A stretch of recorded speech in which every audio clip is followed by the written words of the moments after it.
Hi and welcome to Kegels and Coffee. My name is Isabel and I am your host. The following episode was recorded about a month ago while staying with my good friend Natalie Jaime and her boyfriend Dan on their beautiful piece of land right outside of Waco Tanks, a world-class bouldering area close to El Paso, Texas. Today they live in a fifth wheel RV parked on their 5 acres, but their dream is to build a house. Natalie grew up in Fayetteville, North Carolina, and got her bachelor's in communications with a focus on media production at the University of North Carolina, Chapel Hill. She then proceeded to move to Washington, D.C. to work as an associate producer for National Geographic. Later, Natalie and her husband lived in Westminster, Colorado for about 6 years, and we actually met during their divorce. She was about to move into her Ford Transit van with her 2 cats to leave the Front Range and hit the road. So we connected briefly, but stayed in touch. That summer, I decided to visit her in Ten Sleep, Wyoming, where we got a lot closer and had a ton of fun climbing together. Eventually, her boyfriend Dan and his fluffy dog Alpha Bear joined her in the van, and the 2 fanatic rock climbers toured the U.S. while she worked remotely. In our conversation, we talked about all the pros and cons of living in cities, houses, vans, on the road, and now on their own piece of land. We had some great laughs about logistics such as the luxury of having a door, warm toilet seats, and the need to make kaka. We reflected back on the things we miss about the city life and dove into the beauty and hardships of taking care of their land in the desert while living in a fifth wheel. I've always dreamt of having my own piece of land, and I felt very honored to be given the opportunity to live that life with them for a month. Both Natalie and Dan were incredibly welcoming. I felt like I was at home, waking up to the desert sunrise, walking their property with the dogs, and just letting the peace and silence sink into my bones was an absolute gift. As you will see, Natalie has the tendency to really crack me up. She's hilarious, and I love that she's never worried about what other people think. Also, please refer to the links in the show notes for a couple of references. We mention our friend, incredible artist and jeweler, Sarah Clark. And if you share our sense of humor, check out the video I Like Turtles on YouTube. No, seriously, what am I doing with my life? How did that come across? Did they hear me? I feel like I'm losing my fucking mind. You're messed up. I need to just Netflix and chill. Like, I'm gonna meditate like a badass. It's just like this psychotic break, and then I get my period, and I'm like, oh, it was just your period again. Am I the only one feeling this crazy? So Natalie. You know, it's so funny. I always want to call you Natalie. I love Natalie. But then it's like people don't know who I'm talking about. Well, I bet your listeners here may not know who you're talking about. Because yesterday we were climbing and Abby was like, so where are you staying? And I'm like, at Natalie's. And she's like, looked at me and she's like, wait, where? Like she thought it was like a new campground or something. Natalie. So then it's like really fun to just like really draw it out and be like, Natalie. I get it. I grew up in North Carolina. That's what it sounds like down there. Speaking of, yeah, you've kind of done it all. Like you grew up in North Carolina in a little military town called Fayetteville.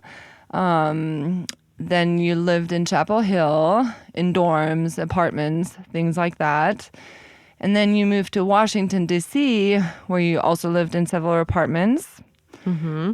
Moved to the suburbs of Westminster, Colorado with your husband. Yup, love the suburbs.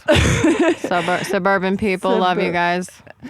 And after your divorce, moved full-time in your Ford Transit with your 2 fluffy cats, Leonard and Gus. And later down the road, your boyfriend Dan joined with his big dog Alpha Bear.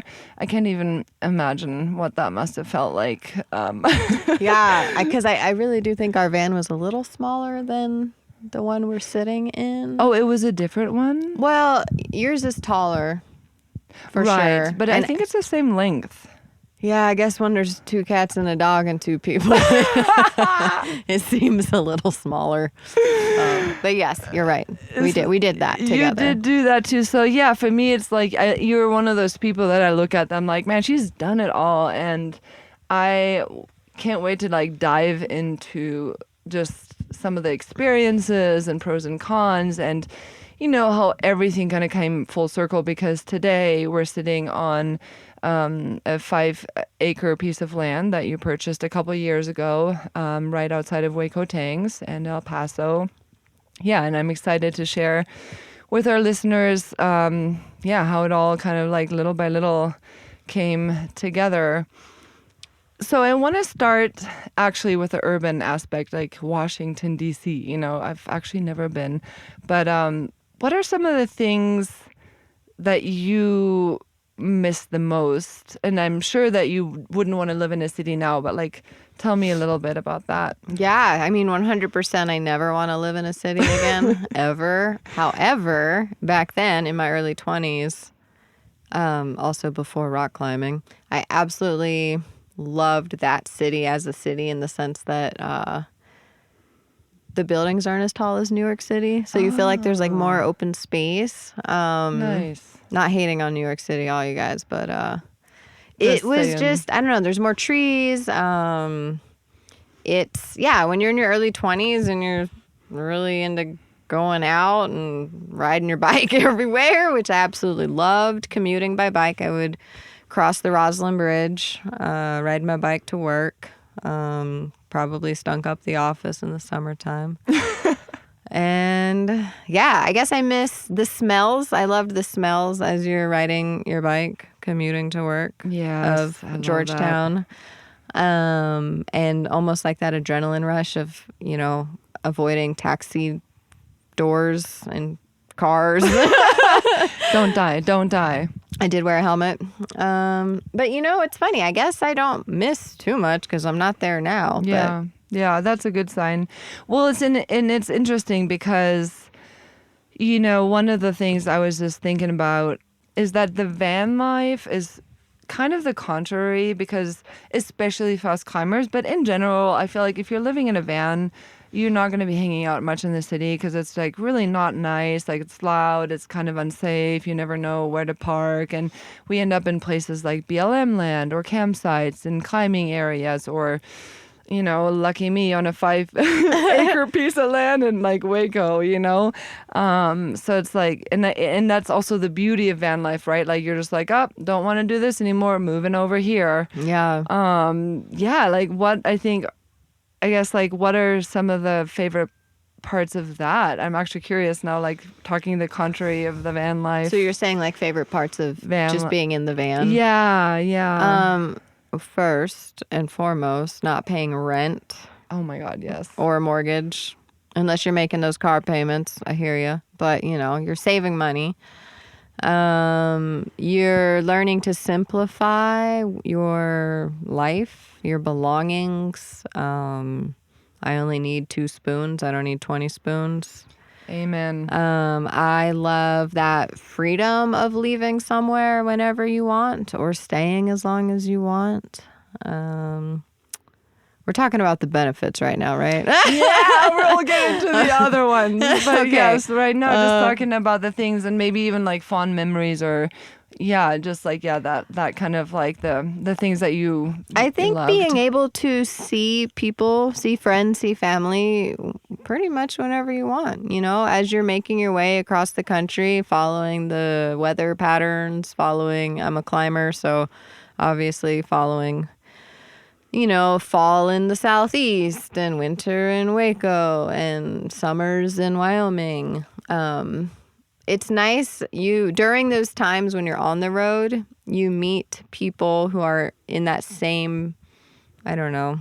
Well, A, they're in the same lifestyle, but B, they're on the road at the exact same time as you are, and you guys tend to follow each other almost like a caravan. So I think that's what I loved the most about it, because the people I was on the road with during those couple of years are still people I'm in touch with who, sure, maybe they're not in a van anymore. Maybe they found a new hometown, or maybe they went back to a office job, whatever. We're all still in touch. So Yeah. I think that's what I love the most about it is our communities. Yeah.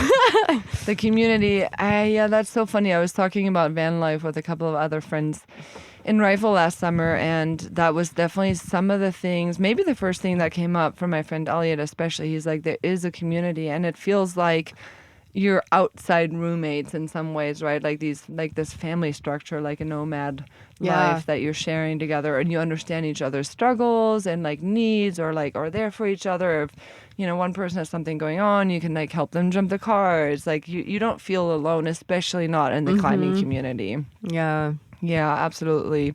Well, as you just were asking me, are we just talking about the good things, or are we also talking about the not so good things? Like, okay, let's talk about, something that I find challenging about living in the van. And again, I can't imagine doing it with a dog, 2 cats, and my boyfriend or partner. But I'm curious, was space an issue, and how did you deal with that, especially working remotely from the van?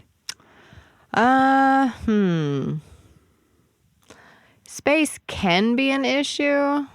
I feel like for the most part, we are outside of the van. With that many creatures living in one small space, if it's not raining and we're not sleeping, more than likely we're all going to be outside.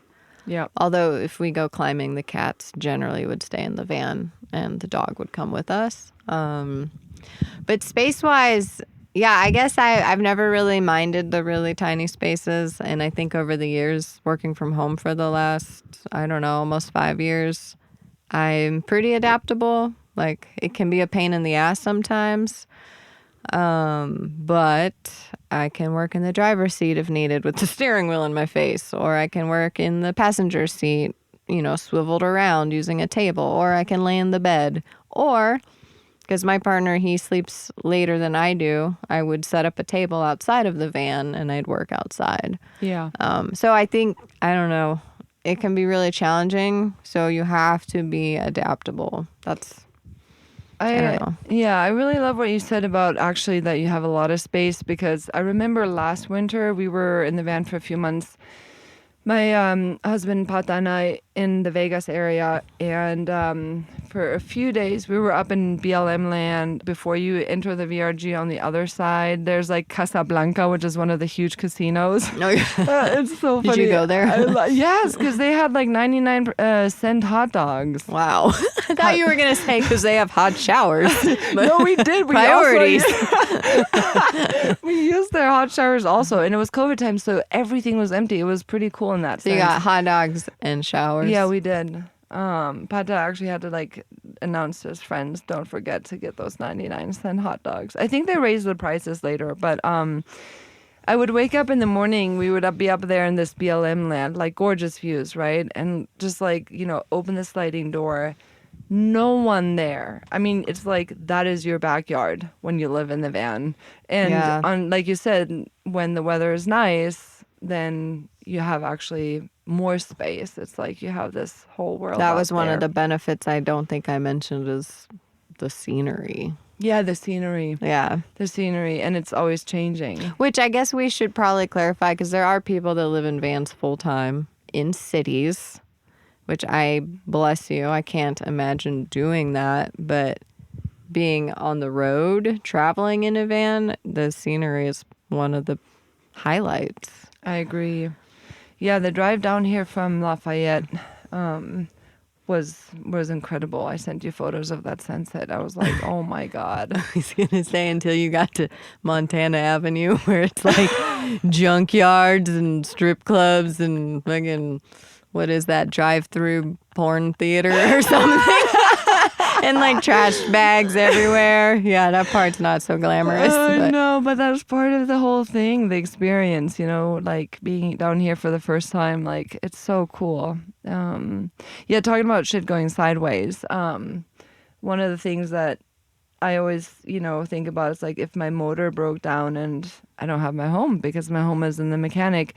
And I remember you telling me some funny story about your dad was visiting you or something. What happened there? Well, we were on our way. We were leaving the red the southeast. Actually, maybe we were coming from Chattanooga, stopped in Birmingham, and then we're making our way to Austin to see my dad for Christmas. And it was maybe, I don't know, we were 10 hours shy of him. I'm not really sure, but something, I don't even remember what the mechanical issue was. All I remember was we are at the Ford dealership at like 5 p.m. on a Friday, and it doesn't work. Oh, you couldn't, when you would push the gas, it wouldn't accelerate. Like we were going 10 miles per hour on the highway. So interesting. Okay. we like roll into the dealership and they're telling me, we won't be able to look at it till Monday. And I'm like, but we live in here.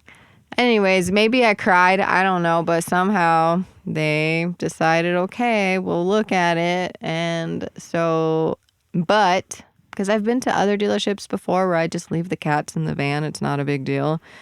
But they wanted us to remove the cats and our dog. So Leonard went in a crate. Gus was on a leash, and I was carrying him. He's like a rag doll. And then Alpha, our Australian Shepherd, was on a leash. And then Dan had him. And so the 5 of us were sitting in the waiting room. And I love it. I should send you some pictures because there's like a picture of Gus looking through the window, the waiting room. You could see the vehicles being worked on. And we're all just like... It was very therapeutic, though, I think, for all of the employees there, because I definitely had a handful of people come up to pet Alpha Bear, to pet the cat. Mm-hmm. Yeah, and also they're like, guys, get this van done. Yeah, and we were super lucky because they did get it done that day. Wow. I think once they realized we lived in it. That's nice. So That's we were lucky, nice. but those are, I don't know, when we were talking about the difficult aspects of living in a vehicle. Yeah, exactly. What do you do? Yeah, what do you do? I have found that that I have this really nice mechanic that I love in Lafayette. It's like Russell's Auto, and it's like a home, like family-run kind of little mechanic and stuff, and love those guys. And they always give like good deals and are super honest. And they're just like, oh, I just love what you've done with that van. It's like awfully cozy in there, you know, and it's just so sweet. Like they have no idea what we do and what it's like, but they're like really interested. And maybe not every mechanic, but it's always fun. It's almost like melding of worlds. You know what I mean? They get to have a little glimpse of like weirdos living out there doing this other thing. Yup. Actually, the guy who just towed the van, because we just had another van issue, guys. Van life is not always glamorous. He just towed it, is from El Paso, has never even been out to Waco Tanks, and was just floored by the inside. Oh, you never told me that, because I came back from cool. climbing and the van was gone. I didn't hear that story. Yeah. That's really cool. Maybe we'll get it back one day. Oh, I know. Well, in the meantime, you have the RV and That's my true. van, so luckily we've got some vehicles. Yeah. Luckily, we didn't live in the van now, or don't live in the van now. Yeah, because that would have been an epic to not have it for like a week or who knows how long it's gonna take. And that is definitely something, you know. And hopefully you have some backup or happen to be somewhere where you know someone and you can grab the things you need and like have a place to stay. But I guess the convenient part, the flip side of, you know, the things that we speak of that are like challenging, the convenient part is also that you do have everything you need with you, like when things are not going sideways, right? Yeah. Like I love this feeling, you know, how like I just have everything I need. I have my computer, I have my clothes, I have my food, my podcast, My dog. my dog, my animal, my little furry child. You know, she's always attached to my hip. But yeah, my recording equipment and And your earrings. climbing gear, my new earrings from Sarah. Look I amazing. love Shout out them. Sarah Clark. Your jewelry is so beautiful. We're gonna link We're gonna link Sarah Instagram Clark's. account Yes, in the we show will. notes. But yeah, I love that feeling of having everything I need. Like you go to see a friend, you go to see your family. Like you said, you go to a party, and the moment you decide, like, I really don't feel like talking to anyone else, and I want to just like Netflix and chill, you just like peace out. Mm-hmm. You know, if you want to do laundry, you've got everything. You've got your shower stuff. It's just so nice. I love that feeling. Yeah, I was going to say, just to add in with the having everything around you and being able to say, you know what, I think I'm good. It's the same with, because I remember being in a tent, because I used to just sleep in a tent. Then I slept in a small Ford Ranger and like a pickup truck. But when it rains and you have nowhere to go except your tent, it gets kind of old. And I feel like with the van, it's just, I don't know, it's a luxury. It's such a luxury. I feel so comfortable in here. Like even, the other day when it was like really windy, because down here in Waco Tanks, you have those days where you get these like crazy wind gusts, and yeah, my van is shaking around, but I'm so comfortable, and it's almost like you're in this womb. It's almost actually nice. You're like you said, unlike a tent or, before this van, I had a minivan for like years. I just got this like, in August, and the best I could do is lay down in the back or sit in my front seat and then, crawl over the seat back and forth, but you're never standing up. You don't really have access to everything because a lot of my stuff would be under the bed or in the toolie box. So if it's raining, you're not going to open the toolie box. Whereas here, you're just like, I've got everything I need. It's warm. I'm comfortable. I'm cozy. It's really luxurious. Yeah, you got everything but that fire extinguisher. You got to get that thing in from the back. I know, it's in my garage. And Natalie pointed out to me yesterday, she's like, really, of all the places, your fire extinguisher should probably be closer to the kitchen. I'll look around. We'll find a good spot. It's just so big. Yeah, we'll have to, maybe down there somewhere. No, that's where the table is. Off topic, but we're going to figure it out. Yeah, we'll figure out the fire extinguisher. Don't you guys worry. We'll send everyone a picture. Well, and so all that said, here we are today sitting on this beautiful, beautiful piece of land of yours, outside of Waco Tanks. And it is, it's like, for me, it's such a perfect setting for you. And it's so cozy and open all at the same time. One of the things that makes it feel nice and protected is this perfectly beautiful, fence that you have around your property. I'm looking at it right now. It's like everything looks so perfect about this fence, but I also know that there's a very epic story behind it, about this fence. So I would love to hear about that fence.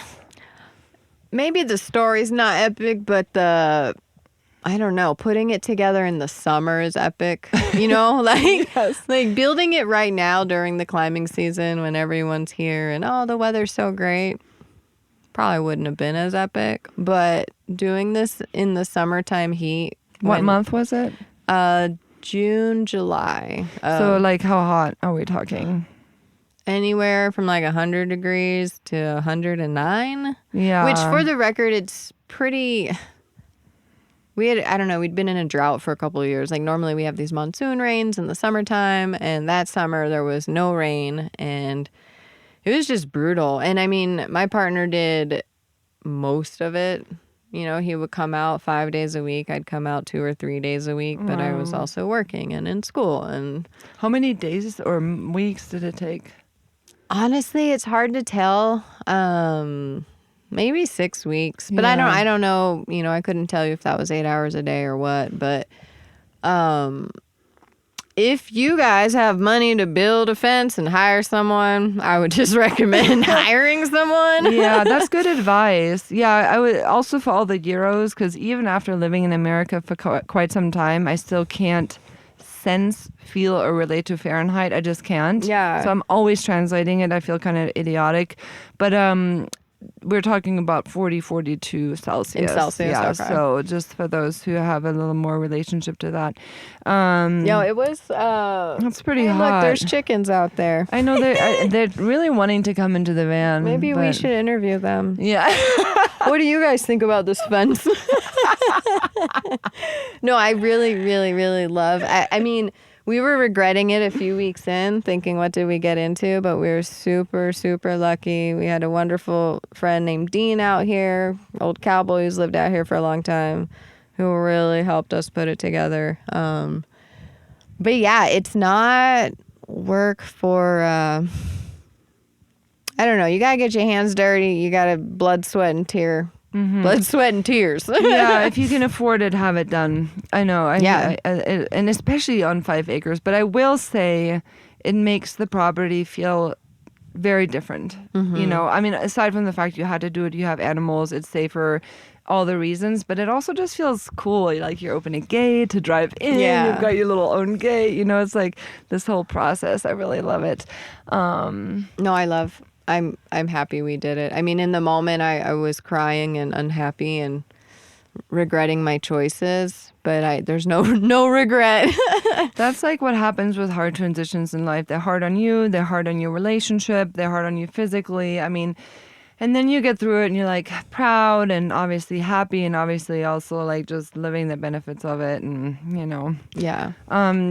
So speaking of logistics, I'm curious, now that I've lived with you almost a month, so you have a 2,500 gallon water tank. You are connected to electricity, which is huge, you know, because we're thinking about buying land and, you know, obviously solar panels, but they only go so far, right? As far as that goes. Depending on where you live. Depending on where you live, absolutely. But, you know, you do have the water pump that you turn on and off. You have to fill the tank so that it heats up before you shower.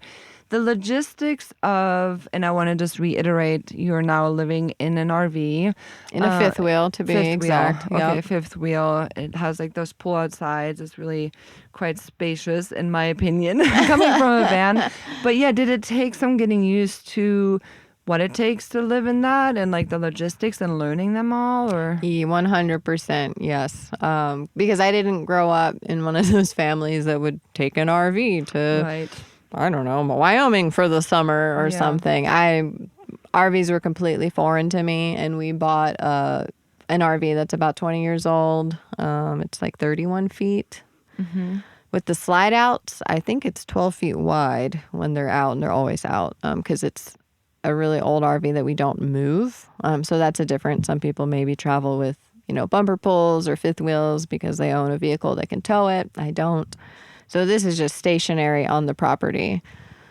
And so, yeah, there was a huge learning curve just because there's all these little, you know, when you're living in something that old, there's quirky little things like you have to push the water pump on with fuerte, you know, like you gotta like snap it open. Snap it open. And I know you were showing me the gray water tanks the other day too. Yeah, you gotta empty your gray water, your black water. And then the water pump, did it freeze once? Wait. It did. Yeah, we need to build I mean, right now it's a pretty simple setup, but we still have to pump water into the RV because we're not actually on city water. We have these 2,500 gallon water tanks where we have a water truck deliver it every few months. So we're pretty water conscious out here too because we are in the desert. But yes. Yeah, I mean, overall, I wouldn't trade it for anything, but it doesn't mean it's easy, and I don't think it's for everyone. Yeah. Like at all. Yeah, I love that you just said that because that was kind of going to be my next question. Because I mean, every lifestyle comes with its pros and its cons, and but for sure, I've been noticing as I'm learning those things, and you're teaching me how to handle these things. Like, oh yeah, there's all, you know, all these little details, but also once you have them down, you understand them, you go out, you just do the thing, you don't think about it. But I would agree, as much as I enjoy being part of that process and learning this, I could see how for some people it just wouldn't be for them. Yeah, like, and some people want to be able to run their water, you know, without thinking about it. Like, hey, turn off the faucet when you're brushing your teeth, everyone. You know, like just there are some luxuries of a house that you don't have in an older RV. Yeah.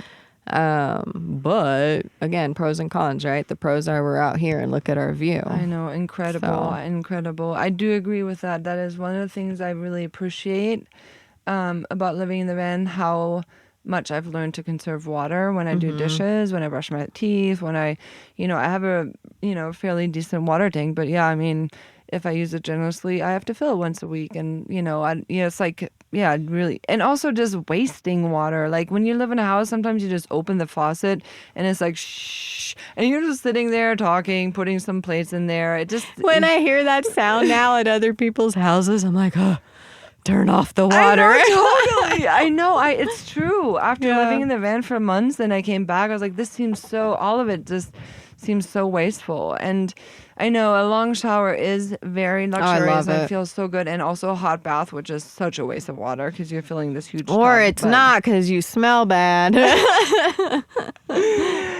Let's talk about another thing I was going to ask you, and that's settling down, because, we were speaking of the beauty of moving around in the van, and now you have settled down, obviously in a beautiful place, like you said. Look at these views. Does that feel exciting? Do you feel a little bit like, oh, now I'm like kind of tied down to this place? Like, is it stressful and beautiful, or mostly beautiful? I'm just curious. Man, so many thoughts. Because my first thought was, it's hard to give an accurate emotional description because I feel very busy with grad school and work and internship and that kind of thing. Yeah. But with that having an end in sight, overall, beautiful, nerve-wracking. Mostly because I actually don't know shit about building a house, and somehow I have this vision of building a house. Yes. But that being said, I know a lot of amazing people with amazing talents, and I think what I'm good at is bringing those people together and pulling, I don't know, information from people who know what the fuck they're doing. Yeah, I agree. So yeah, there's excitement. As far as feeling tied down, I mean, I don't necessarily feel tied down. I'm putting that in quotes because we still have the van. So if we want to go away for a month or two, we can like jump in the van. But I love the idea of having a home base. Yes. I love the idea of having, which I love our fifth wheel home base right now, but let me tell you, that little tiny ass bathroom. Oh my God. With the broken ass window, so it's like 20 degrees in there in the morning, and you're like, wow, that is a cold toilet seat. These are the things where you are thinking, you know what, when I build that house, I'm going to buy that really fucking expensive heated toilet seat. Oh my gosh, that is so good. So, that type of thing. Yeah. Those are the things where you look forward to those luxuries. Yes. But I also don't want to get so comfortable in the fifth wheel that I don't make building a house happen, because I feel like that could probably be really easy to do out here. You're like, oh, well, whatever. I live in this fifth wheel. It's fine. Seems like a lot of people, that's what they have decided to do, basically. Well, and it's tough, too, because we're out. I mean, even just finding decent contractors in El Paso, I feel like is a challenge. So we are definitely planning on doing a lot of it ourselves, or hiring friends who are professionals sort of in that realm. Yeah. Either as consultants, as manual labor, whatever. But I'm actually really excited about that. I just need to get this whole grad school thing out of the way and put all of my focus and energy into building. Because I love, again, you can kind of have the best of both worlds, right? If you have your own place and you have the luxury of being mobile as well, then when you want to be stationary, you sit and go rock climb. When you want to get on the road, you go on the road. I mean... Oh my gosh, you inspire me. I want that so badly. I do too. I'm trying to make it happen. And again, I mean, we're just lucky regardless. Like, we have these fucking sick vans and nice property. So, I mean... It is pretty lucky. What would that look like? I'm just curious because, you have the chickens... I guess Alpha Bear probably would need to stay here or could go on the road with you. But, that's the other thing I think about. It's like, we like to be in Spain a lot, and I just would want the land to be kind of like taken care of, or making sure everything is good, or I don't know, you're getting some mail or things like that. What would be your ideal situation if you were to say, you know what, we're going on the road, or maybe even international for like 2 to 4 months? Well, thinking of you, since I don't have property in Spain, but I just thought about how there are those, I feel like there's websites where people sign up to work on a farm or be like I don't know, they stay on someone's property for a few months and in exchange for free rent, sort of, like, oh, I'm going to take care of your land while you go away. Like, I think that, I don't know the names of those websites, but I'm sure someone listening does. And that's I've a heard thing. of this. Who was Which telling me seems- this about? Somebody was telling me about it the other day, actually, because I was telling them that, we don't have a place to stay in Colorado right now, just my van. And if we transition to, Rifle Grand Junction area and want to look for a piece of land if we wanted to have a home base, and she was saying you can even do like, animal or plant sitting, and there's a website for it. And she told me, and I just don't remember. If anybody out there knows, please send me an email. I actually had a friend who lived in Boulder for at least 4 years in their van, but actually they spent most of their time dog or house sitting for rich people. So like they were constantly in a home, but they weren't paying rent, which was cool. Yeah. So, and they were making money doing it. That's kind of cool. I mean, I don't know like what kind of budget, one has. So like if you're gone for like several months, like what it would cost, or the other thing is just like free rent. But yeah, that's really interesting. I want to dive into that more because, so for me, it's actually funny. I have been so blessed to be here with you and live vicariously through you guys on this piece of land and see what it's like. And every time I walk into your RV, I'm like, wow, this RV is so cool. It's like you have your own little little living room corner. You have this cool window right at the kitchen, and the bedroom is separate. And yeah, even though your toilet is tiny, but you have a toilet. So I go in there and I'm like, that's so cool. Like, I want to convert my school bus and have what they have, right? Because it always, like you said, it's like steps. And so for me, my aspiration and inspiration is piece of land is definitely the most important part. And then converting that bus. And then I was talking to Pada the other day, and we were talking about like having maybe a tiny home, and then there would be my van. So it's a very unconventional way of creating more inside living space. But I think for now, I could be okay with that for a little while, just like you were for a while, and you will still be for like a year or so, right? Where it's like, well, if their school bus is the main living space and I can still have the van be my private space where I do my recordings, or just if I want to be alone. And maybe there's even a little cabin that we build, something super unconventional, like small and simple. I could see that being really cool. But then I hear you talking about the house, and I'm like, yeah, I see what you mean. Like for me, some of those things are a hot bath. Love my hot bath. Love having the endless shower if you need it. Same thing, hot water. Hot water is super healing and just like a total luxury. Just being able to close a door and being like, this is my yoga studio, don't enter. Which, it's funny because I did have a door briefly, like the year 2019, we were renting a house here. But I've gone so many years without having like a door. A door is a luxury, but guys, it is a luxury. Doors, warm toilet seats. Warm toilet seats. Oh, wait, my and grandma... hot showers longer than 5 minutes. Yeah, like a hot shower where you're showering and you don't feel guilty as you're showering. That's a luxury, because if you're feeling guilty while you're doing it, you're not quite enjoying it. Also, my grandma had this other toilet seat that was like cushy. Have you ever seen one of those? Oh, I loved that one. That sounds heated. So creepy. No. But like it's like soft. It's just like soft, and it's like instead of obviously porcelain, it's or whatever you call this. Yeah, in porcelain. Yeah, same. porcelain. It's actually like plastic, So it's like a thick plastic, like a plastic that you would use for, I don't know, a hot water bottle or something like this. I've sat on a lot of toilet seats. This is sounding like familiar. Yeah, it must have been from the 60s or 70s or who knows, 80s. I don't know. Yeah. But damn, I love that thing. It was super cozy, and it was not cold at night. So if you don't want to go too overboard with the heated one, I don't know how much they are, just FYI. I'm going overboard. Okay. Definitely. If you don't want to buy the expensive one, get the one my grandma has. It's from the 60s. You can probably get it at Goodwill. Oh my God. And now we are going to talk about all the various toilet seats that you can sit on. That could be a whole nother episode, right? Like, dude, the places you poop. Yeah, especially when you live in the van, it gets really, really, really interesting. Yeah. You know what I mean?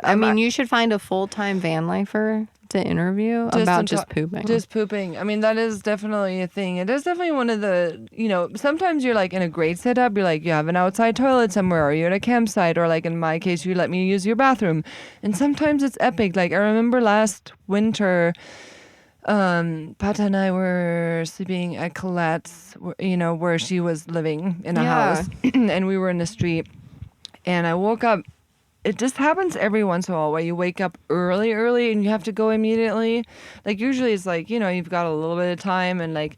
But the thing is, Colette and all of her friends in that house were sleeping, and the doors were locked. And I'm like, oh my God. So, there's dishes everywhere. I have to make sure everything is put away so I can actually start driving. Like, Pata's in the back. I start driving the van. He's like, oh, what's going on? It's like, 5 or 6 in the morning. And I'm like driving to the gas station. Because you gotta shit. I gotta go. I hope you have to beep that word out, the S word. I'm sorry. Oh yeah, no beeping out. There's no beeping out on this podcast. No taboo. But that could definitely be at least a half-hour episode. That could be a pretty cool episode, 100%. We should survey the audience. Yeah, Listeners. they'll just let us know. Do you want to talk about poo when you live in your kaka? I must make kaka. Yeah. So the house thing. Before living in the van, we lived in a 1-bedroom, 1-bathroom, which is obviously luxury again compared to having this van as far as space goes. Yeah. But I grew out of it. I was over it, especially when we had guests. Like somebody's using the bathroom and you have to get somewhere to a meeting and you need to shower. Or like I want to do my yoga meditation practice and my husband comes back from work and just starts talking at me. Yeah. And I'm like sitting in the living room going like, if we had 2 bedrooms, I would have the door. Yeah, the door. you have a door. You have a door. luxury, a door. And you can even put a sign on the door. I just had this thought of like van lifers traveling around like they have a spare door in the van and they take it with them wherever they go. And they're like, don't worry, I brought my door. I'll just use my door. And they... Oh my God. I'm freaking out. This is so funny. I know. Well, I was thinking actually, like, if I had like a curtain, right here with a bed between the bed and the kitchen. And that's so a then, door. That's a soft door. So but instead of like, when you get into a fight with your partner, instead of slamming the door, you just like, I know. You just, I don't want to break it. yeah. And then you're just, just like a really motivated, like closing of the curtains. And that means do not talk to me. But then, of course, the only difference is a door gives you privacy. If you want to call your girlfriend and complain to her and he's sitting right here, it's awkward. Can't do that. So, that's when you gotta text. You gotta text. You can't leave the audio messages. Yeah, that's where texting comes in. Like, oh my God, I'm so upset right now. Meow, meow, meow, mew, meow. I like and turtles. my toilet seat's cold. Oh my God. So okay, so to talk, like wrap up the house thing. We talked a lot about the bathroom, the doors, and the luxuries of space. What would be the one thing you most look forward to of having the house, if you had to pick one? Oh, that's so hard. I know. Okay, so the one thing. Like, I mean, honestly, it's funny because it's not. If we're talking immediate, it's not that hard. Because for me, it would be just having a door. We keep coming. Maybe I should call this episode just like the luxury of having a door. And you can play one of the songs from my favorite artist, The Doors. But for real. No, for real though. Tell me. And I say door jokingly, but I really just mean having an office. Yes, because I work remotely and because I might always work remotely. Yep. So I think that would just be helpful all around for everyone. Yeah, that's exactly how I feel, especially now that I started the podcast. And even aside from that, the things that I like to do, such as yoga, meditation, or spending a quality night with a girlfriend or something like that, just having that space. Yeah. Well, I will say, even without house, and I know that is a dream that you have, and you had it since, like, from the beginning, right? Like, you bought this land wanting to build a house. Okay, so you had that clear.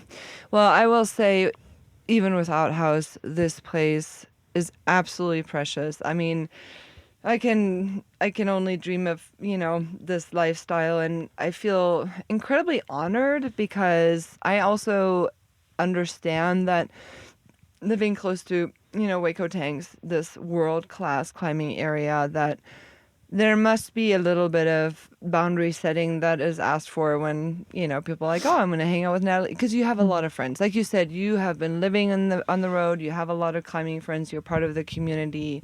And I can assume that some people might just be like, oh, yeah, I'm going to stay with you guys. Is that hard to set that boundary? I imagine it could be for some people. Like setting that type of boundary. I feel like all my friends are so self-aware that they wouldn't just like invite themselves over. Totally. Like they would ask, could I stay? And I would feel very comfortable saying yes or no, depending on. And I'm sure things will change as I am not as busy with grad school and stuff. Or maybe once you have another bathroom or like even... once I have a door and a bathroom. And then the warm toilet seat. Then you can, yeah. Yeah, no, I mean, it's funny. I think it's more trying to manage climbing when there's a lot of people and they all want to go rock climbing. They're like, well, here are my climbing days right now, okay? My schedule is not changing. Yep. Even though you only have a 3-day weekend, I can't go out all 3 days right now. Yeah, because I'm busy, but I love you and I want to. Yeah. So I feel like I just got sidetracked. Did I answer the question? No, you did. I mean, there's like the aspect of people coming here and wanting to climb with you, where you have to set your boundaries due to your work and school schedule. And then there's like your space being precious right now and not being even able to accommodate even if you wanted to. Yeah, and right? I think... So that boundary, you said, is not hard to... And maybe it's not hard right now because there's only one small toilet. Yeah, so it's easy to just be like, we can't. But can't it's like, I you. literally cannot have more people shitting in the toilet while my partner's asleep in like bed, literally, you know? Like, I had to get used to being able to just like overcome that weirdness of coming into your RV in the morning and your Dan is sleeping and using the bathroom. And I also just want to say how honored and grateful I feel that I was quote unquote in the in circle of being allowed to stay in your land. And, I tried really hard to give space and do my own thing and be quiet and also really respect your space and your RV, knowing that you work every day and you have schoolwork to do and, checking in with you over text before just intruding. And, but I felt so welcomed and you guys have been so inclusive. And, I have even created my own routine where in the mornings I walk the property with the dogs, and all the dogs come along with me, including Alpha Bear. And in the evenings before I go to bed, I do a little round and pee-pee in the bushes one more time before I go into my... Then you get pecked in the ass by a chicken. And I've just really come to love and understand and get to experience a piece of that lifestyle. And so thank you for that. Thanks for being a good guest. Aww. Because I don't... Thanks. Not many people would come here for... You know what I mean? Yeah. Yeah, you're very self-aware. You're very understanding. I think you understand the whole work from home thing, the space thing. So it's easy. Thank you so much. And thank you so much for recording this podcast. It was such a delight. Let's go shut a door somewhere. Oh, wait, God. there's a van door right here. Hold on. Yeah, let's do that one. See. Here we go. Nice job. Wait, okay, so we do need to do a follow-up in a couple of years when the house is done. That would be, Yeah, definitely. We'll keep you guys posted. There will be 8 chickens, 8 doors. And 2 toilet seats. 2 really hot toilet seats. Maybe a soft one for you. Maybe I want the soft one. Yeah. I might have to ask for that. Okay. Yeah. Anyone who knows of a soft toilet seat, please email Isabel. If you've seen it at Goodwill, buy it. I will buy it from you. All right. Well, thanks for listening, everyone. Thanks for being here, Natalie. And ciao for now. I like turtles. Thank you for listening. I hope you enjoyed it. And please feel free to send questions, comments, and topics you would like to hear about to Isabel@kegelsandcoffee.com. That is ISABEL@kegelsandcoffee.com. Or you can find me on Instagram under Kegels and Coffee. Take good care, stay tuned, and remember, when in doubt, drink coffee or do kegels.